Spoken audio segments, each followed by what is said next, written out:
لله على إحسانه والشكر له على توفيقه وامتنانه أما بعد فأعوذ بالله من الشيطان فإنه عدو للإنسان۔ رمضان المبارک کا مبارک مہینہ آ رہا ہے، اللہ سب کے نصیب میں فرما دے۔ ان مبارک گھڑیوں کو ہر ایک کی زندگی میں لکھ دے جو یہاں بیٹھے ہیں، جو سن رہے ہیں۔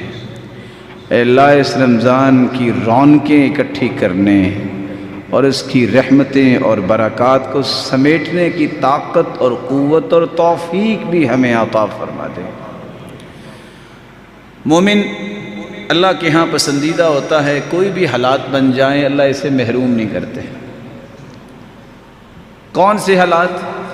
ہو سکتا ہے رمضان جیسی عظیم نعمت پہ بھی اگر کوئی ایسا نظام سامنے آئے کہ تراویح نہیں پڑھنی، ایسا نظام سامنے آئے کہ کوئی تراویح نہ پڑھے، تو مومن کو اس میں بھی کوئی پریشانی نہیں ہوتی۔ انسان اپنی جتنی طاقت ہے اس کے مطابق کام کرتا ہے، اسی کا ہی اللہ نے حساب لینا ہے۔ جیسا کہ آپ نے دیکھا ساری چیزیں کھلی ہوتی ہیں، کہا جاتا ہے بس مسجدیں بند کر دو۔ تعجب کی بات یہ ہے جس طرح دوا خانے کھلے ہیں اس طرح دعا خانے بھی کھلے رکھنے چاہیے۔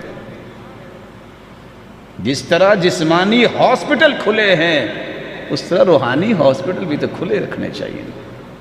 یہ کتنی دانش کی بات ہے کہ جہاں سے مجھے بندوں کے بنائے ہوئے کیپسول اور گولیاں ملیں وہ تو میں کھول کے رکھوں، لائنیں لگی ہوں۔ جہاں میرے خالق نے شفا اتارنی ہے، جس کو شفا بنایا ہے نماز جیسے سجدوں جیسی چیزوں کو، اس کو میں بند کر دوں۔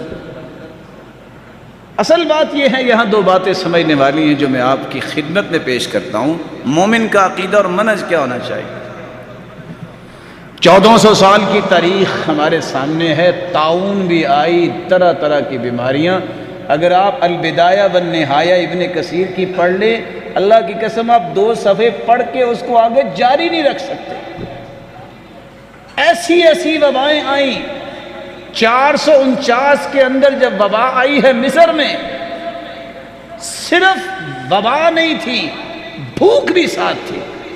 لوگوں کے پاس کھانے کو کچھ نہیں تھا۔ میرے ذرا الفاظ پہ غور کیجئے گا جو کتاب لکھ رہی ہے، جو امام ابن کثیر لکھ رہے ہیں۔ بھوک اتنی تھی کہ انہوں نے مردار کھانے شروع کر دے، کتے کھانے شروع کر دیے، انہوں نے قبروں سے مردے نکالے، حتی اکلوا بعضهم بعضا، اور مضبوط لوگ کمزور لوگوں کو کھانا شروع ہو گئے۔ وبائیں تو آتی رہی ہے، لیکن 1400 سال کی تاریخ یہ ہے کہ کسی نے مسجد بند نہیں کروائی۔ لیکن مسلمان کا یہ عقیدہ ہے، اگر اسلامی حکومت اور حاکم وقت اس بات کا کہہ دے تو پھر مسلمان کو ماننا چاہیے۔ پھر وہ گناہ رعایا سے اٹھ جاتا ہے، اس کو اطاعت کرنی ہے، اس کو بات ماننی ہے، پھر تصادم نہیں ہوتا۔ اس لیے رسول اکرم صلی اللہ علیہ وآلہ وسلم کے صحابہ کی زندگی میں بھی یہ طاعون کی بیماری پھیلی، اور آپ نے پچھلے سے پچھلے جمعے میں بھی سنا تھا کہ طاعون کی جب بیماری آئی، عمر کے زمانے میں بھی آئی، 25,000 صحابہ اس طاعون کی بیماری میں شہید ہوئے۔ اور عبداللہ بن زبیر کے زمانے میں جب آئے تو 3 دن تسلسل کے ساتھ 70,000 لوگ مرے۔ جلیل القدر صحابی ابو عبیدہ بن جراح کمانڈر تھے، پہلے دن وہ شہید ہو گئے۔ جھنڈا معاذ کے ہاتھ میں آیا، دوسرے دن وہ بھی شہید ہو گئے۔ جھنڈا سعد کے ہاتھ میں آیا، عمر بن عاص کے ہاتھ میں آیا، انہوں نے اعلان کر دیا کہ یہاں سے دوڑ کے پہاڑوں کی طرف چلے جاؤ۔ تدبیر اختیار کی۔ تو احتیاط کرنا یہ سنت ہے، لیکن یہ ذہن بنا لینا کہ یہ بندے سے میرا ہاتھ ملے گا تو میں مر جاؤں گا، یہ عقیدہ جاہلوں کا ہوا کرتا تھا، یہ مسلمانوں کا عقیدہ نہیں ہے۔ احتیاط کرنا سنت ہے۔ جس کو کوڑ کی بیماری لگی تھی، اللہ کے رسول کے پاس بیعت کرنے آیا، اور بیعت ہاتھ پہ ہاتھ رکھ کے ہوتی ہے، لیکن آپ صلی اللہ علیہ وسلم نے اس سے مصافحہ نہیں کیا۔ کہا تیری بیعت ہم نے لے لی، صحیح مسلم کی روایت ہے، تم چلے جاؤ، تیری بیعت ہمیں قبول ہے، لیکن باقی سب سے تو آپ نے ہاتھ ملایا، بیعت بھی لی، جو صحت مند ہے اس کے ساتھ ہاتھ ملانے میں کیا حرج ہے؟ وہاں انسان حدود سے تجاوز کرے، یہ انسان کو نہیں کرنا چاہیے۔ جو اسلام نے چیزیں بتائیں اس میں خیر اور برکت ہے۔ جس طرح دوا خانے کھلے رکھنا ضروری ہے، وہاں دعا خانے کھلے رکھنا بھی ضروری ہے۔ لیکن مومن کی شان کیا ہے؟ حدیث میں آتا ہے یعجب ربکم من راعی غنم فی رأس شظیۃ بجبل یؤذن بالصلاة ویصلی۔ اللہ تعالیٰ کو وہ اکیلا بندہ بڑا ہی پیارا لگتا ہے، پہاڑ کی چوٹی میں بکریاں چرا رہا ہے اور کوئی ہے ہی نہیں، وہ نیچے اتر نہیں سکتا، وہ اکیلا ہی اذان کہتا ہے اور اکیلا ہی نماز پڑھاتا ہے۔ اللہ جہاں خوش ہوتے ہیں وہاں یہ فرماتے ہیں انظروا الی عبدی ھذا یؤذن ویقیم ویخاف منی فقد غفرت لعبدی۔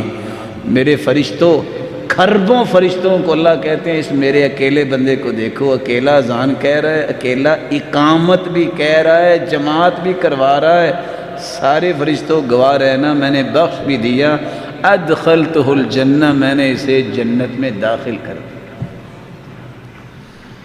اور صحیح بخاری کی روایت ہے اذا مرض العبد او سافر كتب له ما كان يعمل مقيما صحيحا۔ بندہ سفر میں ہو تو اتنا اس کے اندر نماز میں سکون نہیں ہوتا، وہ خشوع سے نہیں پڑھتا، بیمار ہو تب بھی خشوع سے نہیں پڑھ سکتا۔